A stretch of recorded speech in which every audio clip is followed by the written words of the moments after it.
To see you all in person, but so glad you took the time to talk with us today. What we're going to be covering is ways to make accessibility really practical and why it's important and all those beautiful things. So let's start off with the most important bits.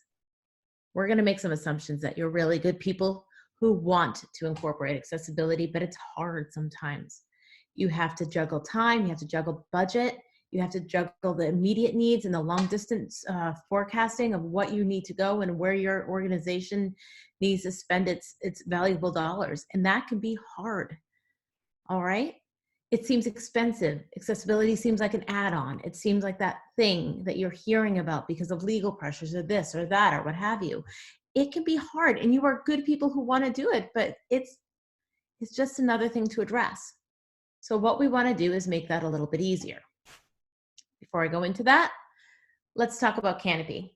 I'm obviously Donna Bungar for Canopy, and we are people that, well, I'm not going to read this to you. Basically, we're good people who like working with companies and organizations that do great things.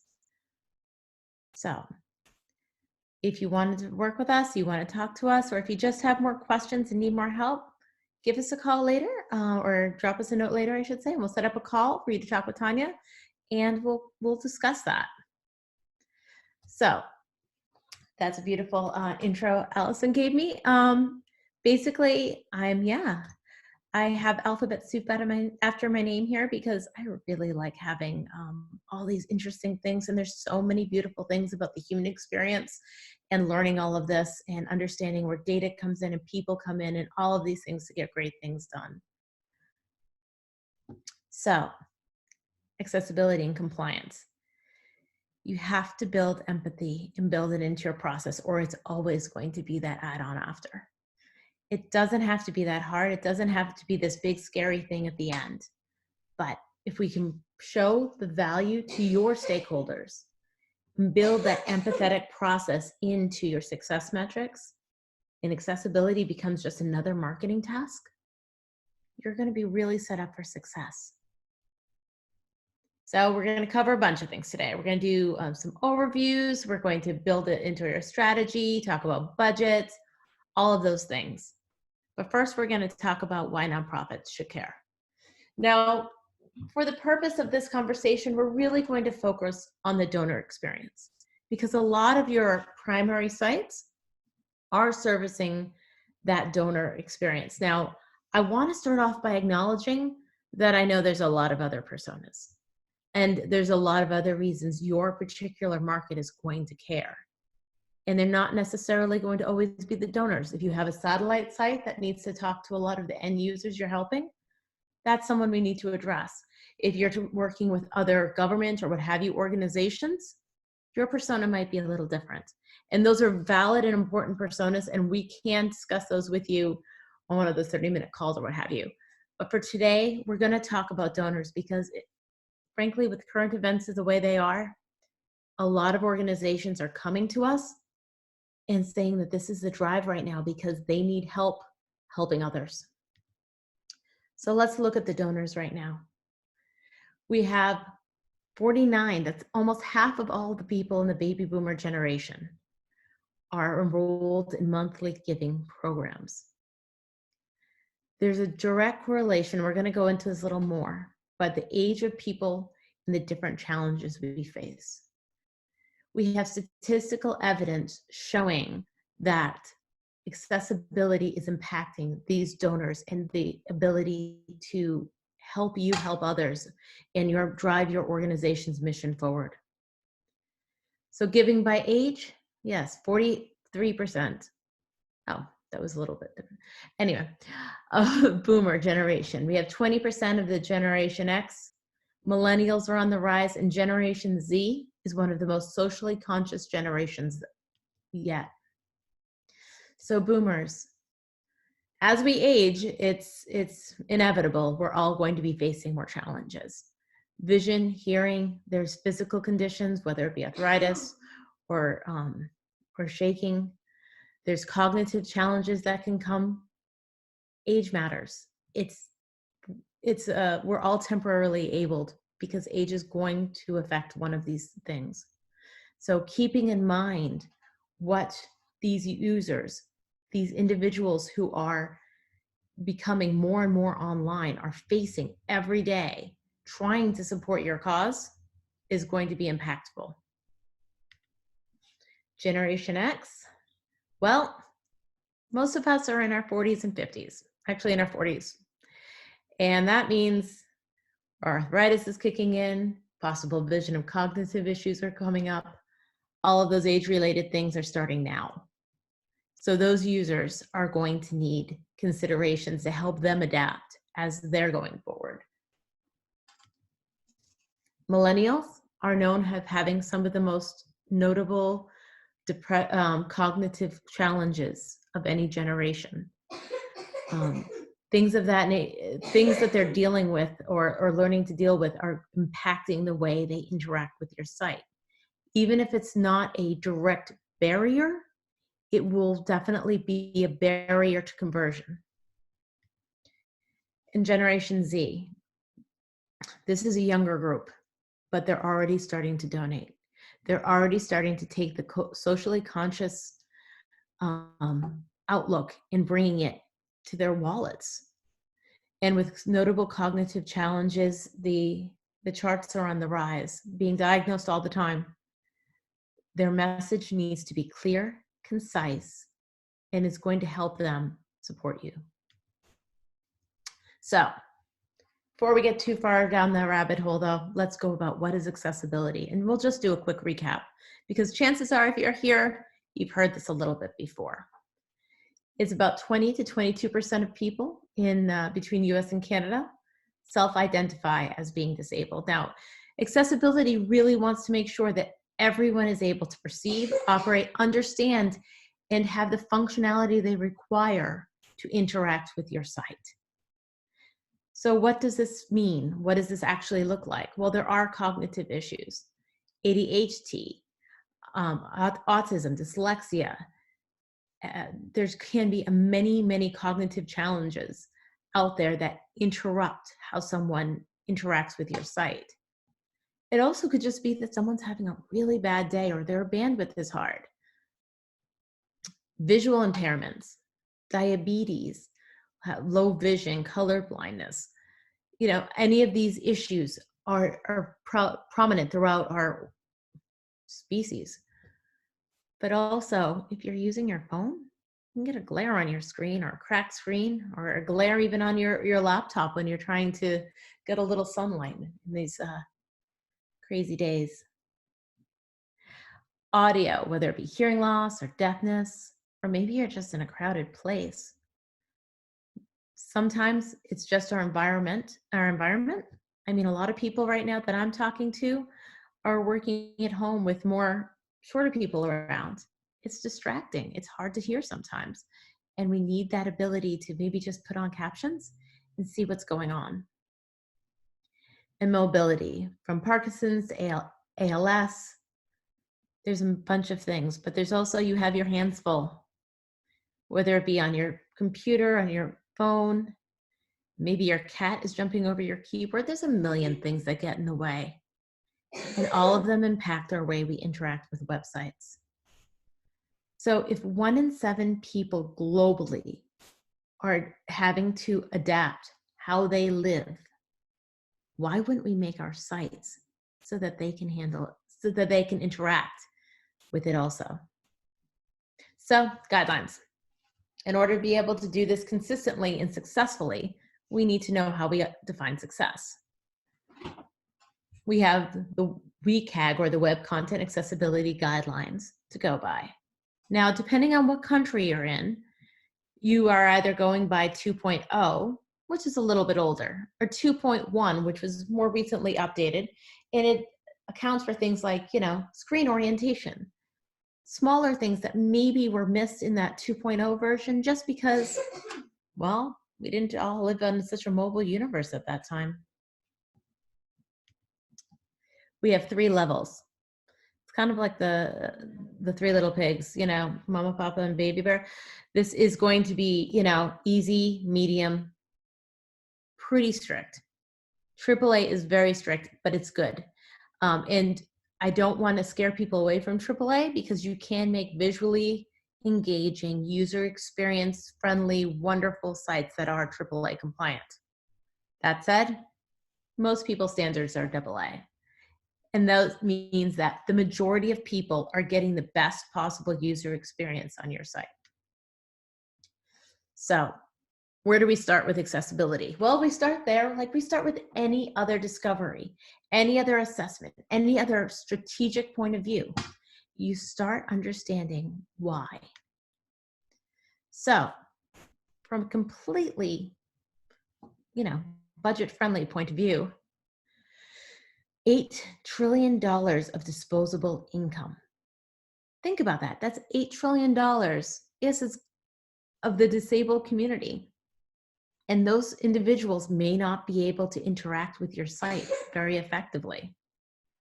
So what we want to do, like again, all strategy, is we want to measure twice, cut once. We want to understand why this is going to work.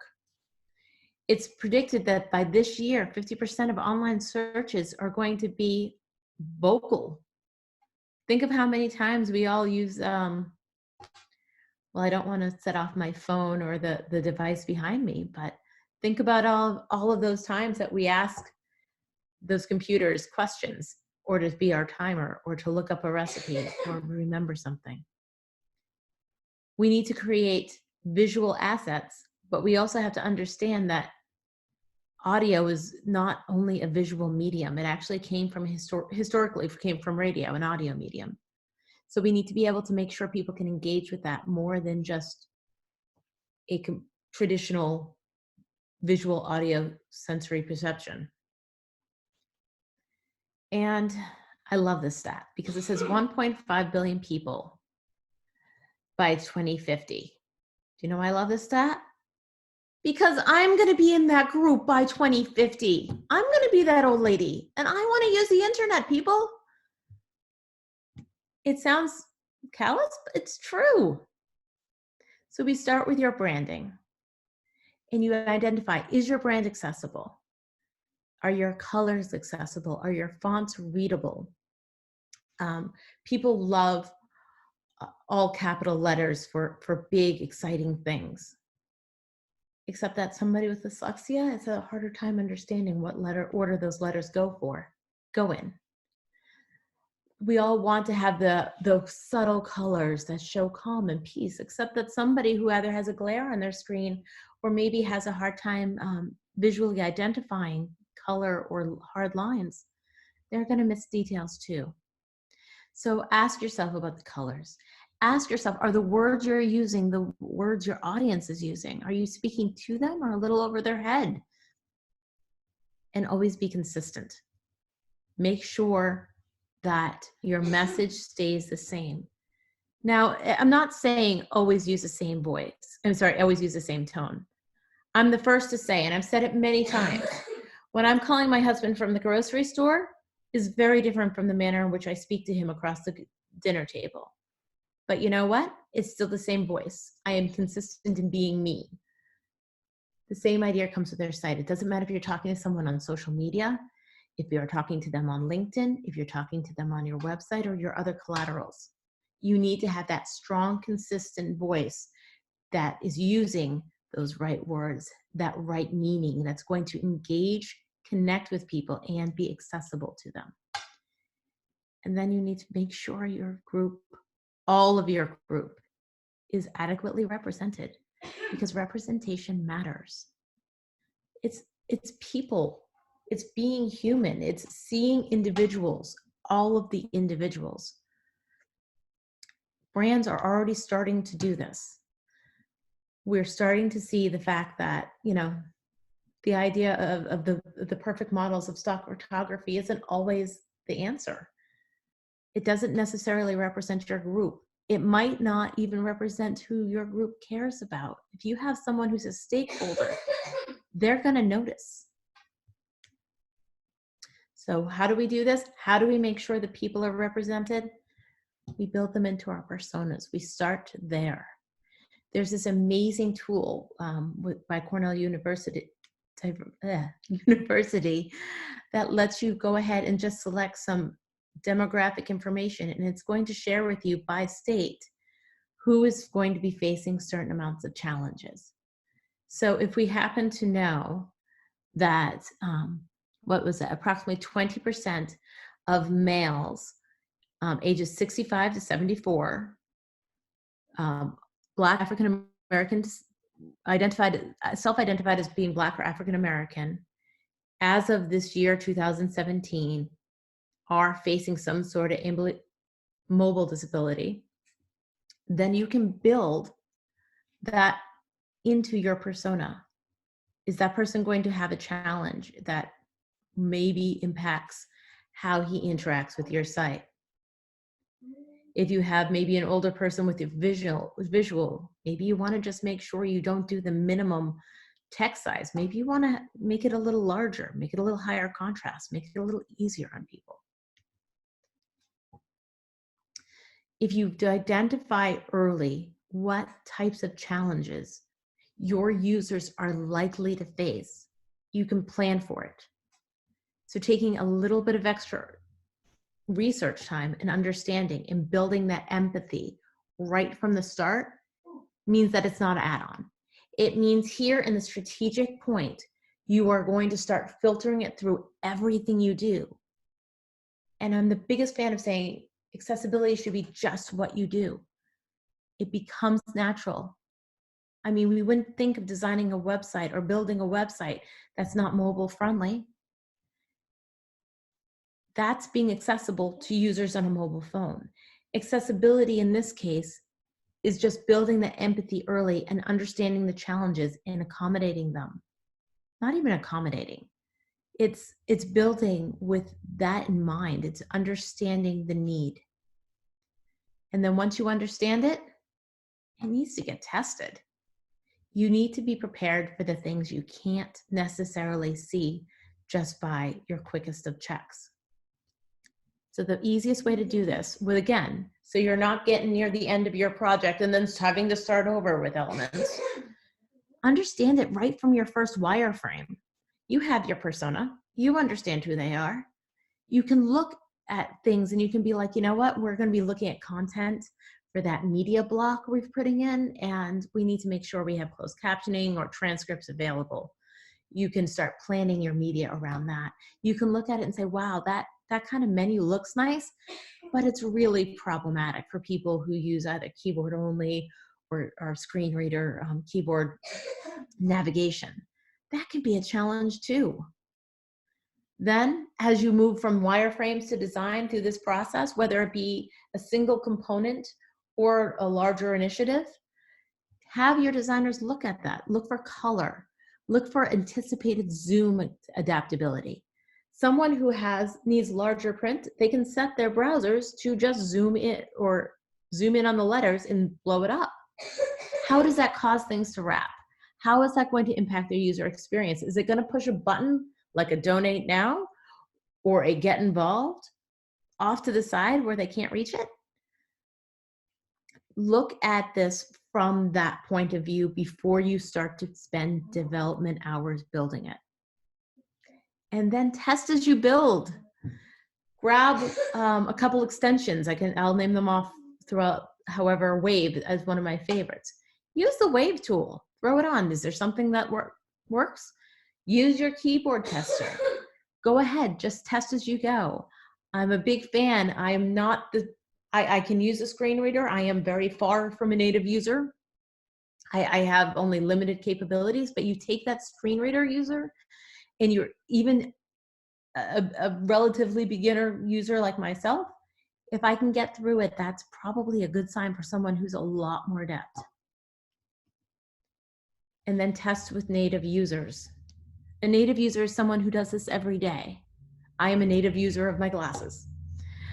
Somebody who is a native user of assistive technologies, such as screen readers, are going to be, well, this is how they get through life. This is how they get around the web in our economy and in our existence. This is how this works for them. And they're going to understand how your site is or isn't meeting those needs. And they're going to be able to tell you the pitfalls faster and more effectively. There are a lot of organizations out there that offer this. But side note, always offer to pay your testers. These are people taking time out of their lives to help you make sure your site can reach a better, bigger market. And then content strategy. One of those alphabet suits up there has to do with content strategy, because this is a true passion of mine. I love the written word. I love how we speak to each other. I love how the words we choose bring meaning and energy and emotion and evokes thought. And you know what? The key to the best bit of any content strategy, this isn't accessibility right now, this is any content strategy, is make the user the hero of their own story.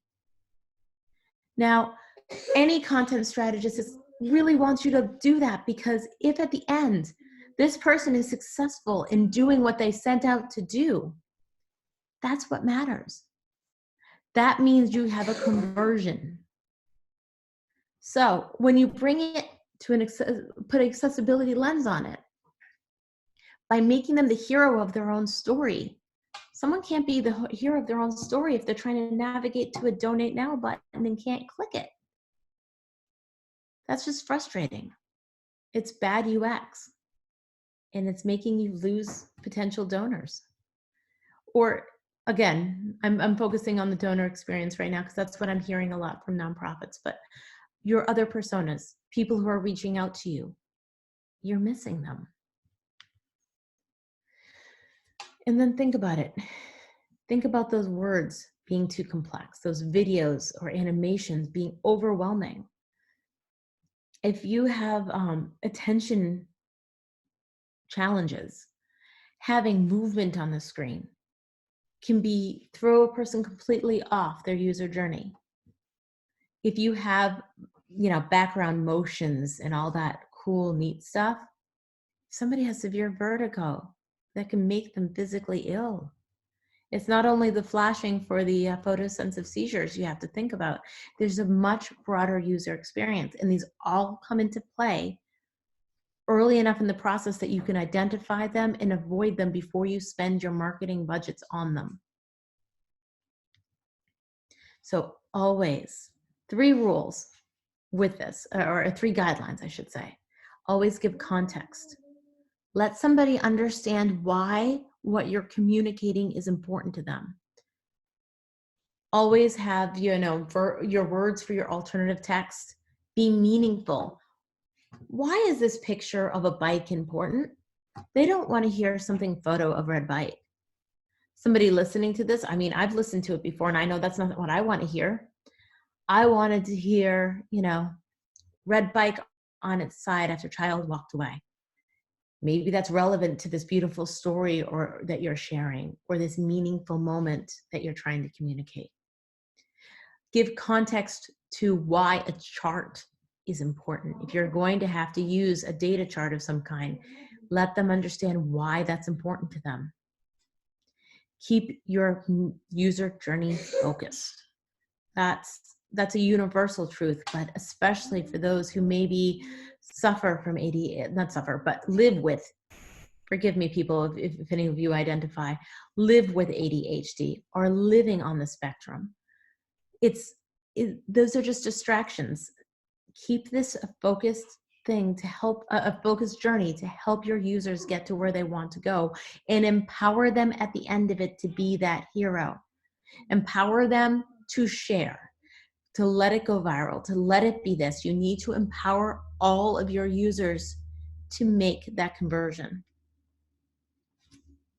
So yeah, great. We assumed you're great people. We assumed that you knew a little of accessibility coming in. We assumed all these things. But now we got to pay for it, right? It's hard. You have a million different things on your plate. You've got all these balls in the air, and you need to pay for them with your budget. So let's talk about how we get this upstream. How do we justify this in more black and white terms? Well, part of it is you save money by not having to go back and do it after the fact. By building it in early, baking it through the entire process, you're just being budget conscious from the start. So that's a perk. But there's others too. So SEO. Search engines are driving 93% of all web traffic. That's almost all of web traffic comes from one or another search engine.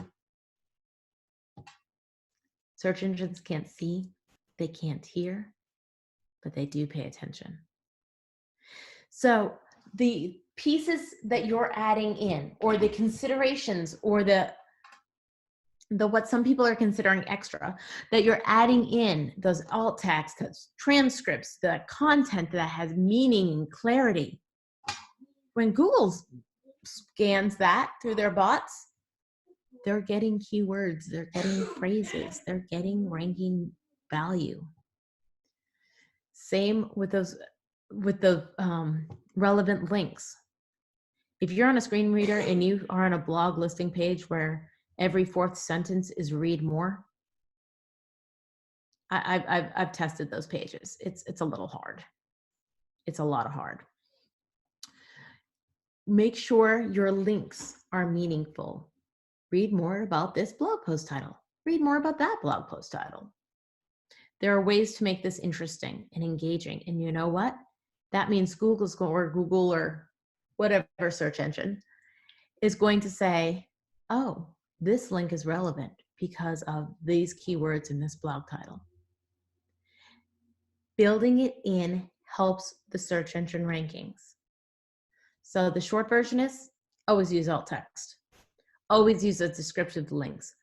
Always offer captions or transcripts. Make sure that people can read. And truth be told, again, this is not only helping your disabled users. I don't watch a lot of videos. I scan a lot of transcripts, and then I decide if I want to watch the video. When I'm learning something new, I always do that. I want to scan the transcript to decide if it's worth the 30, 60 minutes of my life to watch it. Make sure page titles are unique. These are "you are here" signs. Remember on the bottom of the subway with the big arrow pointing? Yeah, the map. Those are the "you are here." When somebody is using assistive technology, that page title reads where you are. If you have it just be your company name over and over, people might get lost on where on the site you are until they get down to the H1, which is usually further down the line. Also, on search engine result pages, those unique page titles are your links. So those are your titles, those are your links, those are your calls to action. Make them count. Heading structure. Google and such kind of weight the importance of words based on heading structure. So if it's an H1 tag, these must be really important words. H2 tags, hey, these are important words. H3, H4 versus your normal paragraph text. Additionally, assistive technologies use these as kind of jumping points to help somebody more quickly navigate your site. And then again, reading level, words matter. Sometimes you're going to be trying to hone in on the specific group, but you also don't want to be exclusionary. You don't want to use so much jargon and acronyms that people get lost in what you're trying to communicate. You need to speak to your audience, not at them, so they can remain engaged. And then, of course, there is the legal side of it. And I would be completely, remiss should I not share this part. For the United States, ADA Section 508 compliance, that's the American with Disabilities Act. It requires the Web Content Accessibility Guidelines 2.0 AA, and the Canadian Bill C-18 was a little bit newer of a bill, and they got in after 2.1 was released. So that's so they use 2.1 guidelines. Now I'm going to say, when we do an assessment in-house, we always go by 2.1.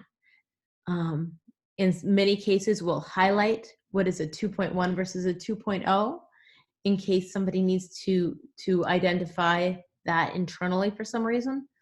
But 2.1 is the most current, and therefore is really the canon of what is the guideline. But these legal sides, these legal pieces that some of them you haven't even heard about, almost a quarter of them have happened in the last 3 years. A lot of people heard about Winn-Dixie, and the reason why this one was really important for a lot of people was that someone was trying to use the website as a way to get to the physical location. So it was considered a portal to the physical location like any other door. Therefore, it was ruled that, like any other doorway, it needed to be accessible for users. And then Domino's was in the news for a very long time. It was basically whether or not, the argument there was how strictly do we need to follow these rules? There's a lot of gray area. We don't understand. Do we have to even do this? And in the end, well, the Supreme Court refused to hear their case. But there's also lots of other organizations, whether they be corporate, higher ed, nonprofit, they are getting files or suits against them. Their lawsuits are huge. There's also sometimes Office of Civil Rights will come in, OCR, and they're going to come in with different different steps to mitigate the problems. But in the end, all of those more legal or official things are strictly to do with that legal side of the compliance factor. And then finally, beyond SEO, beyond the legal side, are missed opportunities. The CXL had reported that 2.5 million ticket sales were lost because somebody couldn't book on the site. Users with vision loss, $175 billion of disposable income. But maybe they can't see your site. And that's those who identify as having vision loss. We're not talking about people who are colorblind. We're not considering those or adding into that number people who maybe just have bad user experience for bandwidth issues or glares on their screens or any number of things. These are only individuals who identify as having vision loss. $175 billion. 50 billion pounds per year is lost. These are serious, real numbers. This is a percentage of your users who will convert. Even if for your organization, maybe a conversion isn't a defined number amount. The people who are trying to use your site and failing are still not converting. So, perks, you don't always have to be the expert to do your quick checks. You can keep your finger on the pulse of how accessible your site is without having to go out and do tons of work. If you learn a few key tools, you can get an idea when things are going bad. Now, this isn't going to say you're going to catch every issue out there. It's saying that you're going to know if there's a smoking gun or a red flag or something going on that you need to take a deeper dive into. And some things are small. Some things like it might say, hey, you're missing alternative text on this image. Oh man, I can go in and do that. That's easy. Then maybe something's more complicated and you need help. That can happen too. But this will give you the power to know one way or the other. So we're going to talk about Wave, which I mentioned earlier. We're going to talk about Axe, and then we're going to talk about Funkify because I love Funkify. So Wave, this is actually now an outdated screenshot about a week ago. I apologize. I had this deck ready in advance, but then they changed the UI a little bit. So Wave actually has even a nicer UI right now. But basically it will tell you how many errors you have, how many alerts you have, and then that little flag icon will spell out what those errors are. And you can hover over any of these pieces and it'll tell you what is happening. So for example, that little tag there is telling you that there's a form label here and that works well. This is telling you there's an H3 tag on that. Wave is a simple to use, easy to follow tool that's going to give you an idea of some of the things automated testing can go. Now, this is where I pause and put my disclaimer hat on. Automated testing, though it's gotten better, still can only get 20 to 30% of all accessibility issues. You're going to need to go through with a keyboard. You're going to have to do visual assessments. You're going to have to do various other testing to keep an eye on it. But this will let you know if there's really a huge red flag. And if you see here, this one has a contrast tab. There is that same availability in the new layout. It will give you an idea about contrast errors. Automated testing can be a little funky when it comes to contrast errors. It can sometimes mislead you. So you'll always want to do an actual check. But if you are seeing a site has a quadrillion different contrast errors, maybe it's time to call in an expert to help you take a look. So Axe is somebody, if you're a little bit more techie, a little more developer minded, Axe is fantastic.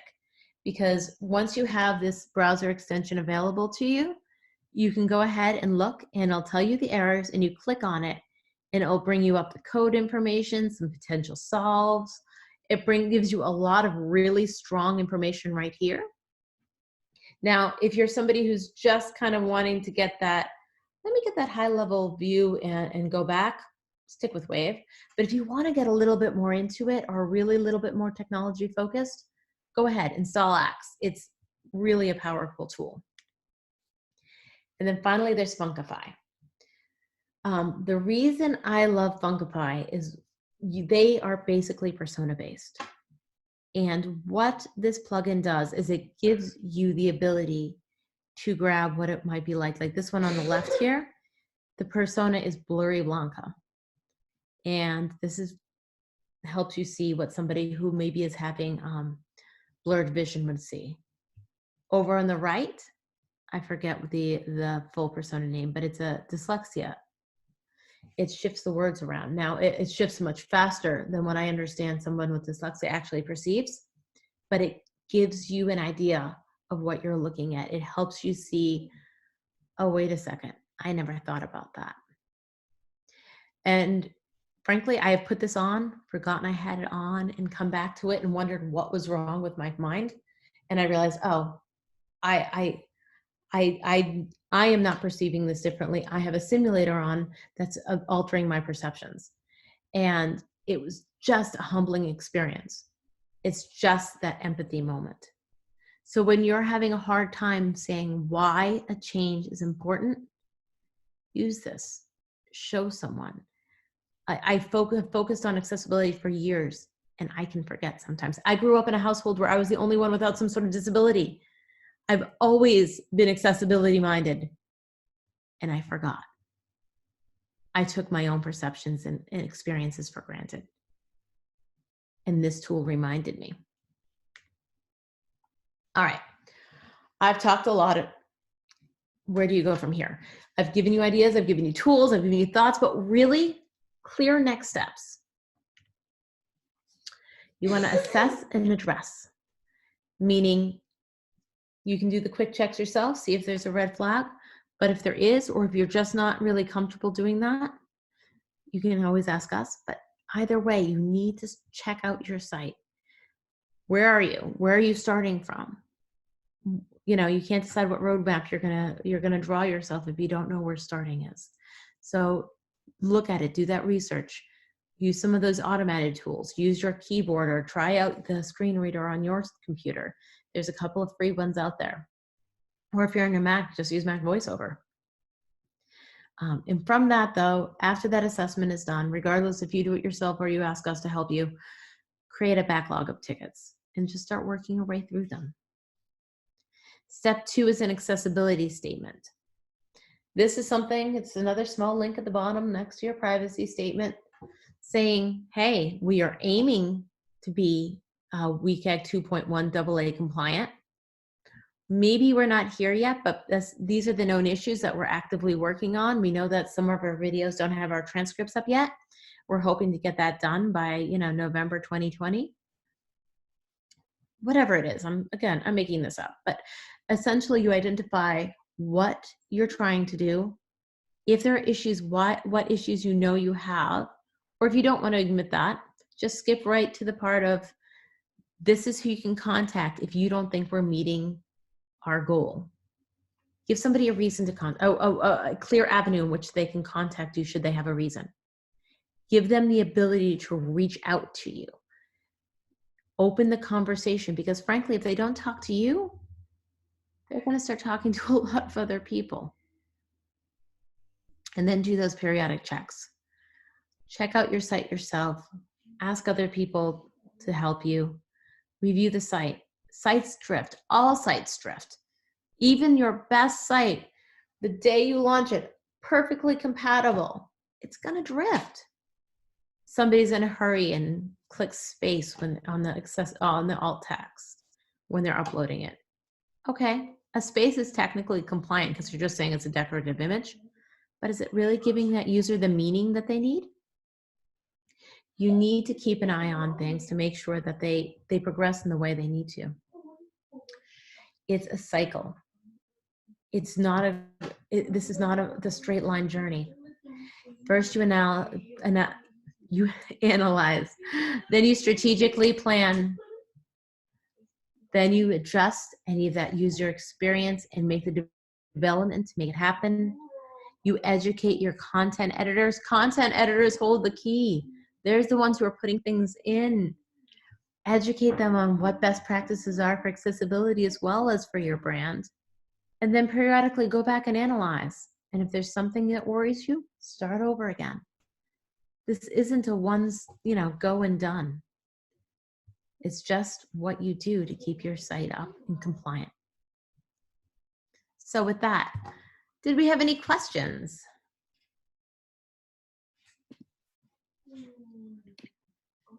Thanks, Donna. Yeah, we do have a few minutes for questions, so please type in any questions you may have right in the chat window. Or maybe Donna did her job so well, you have no questions at all.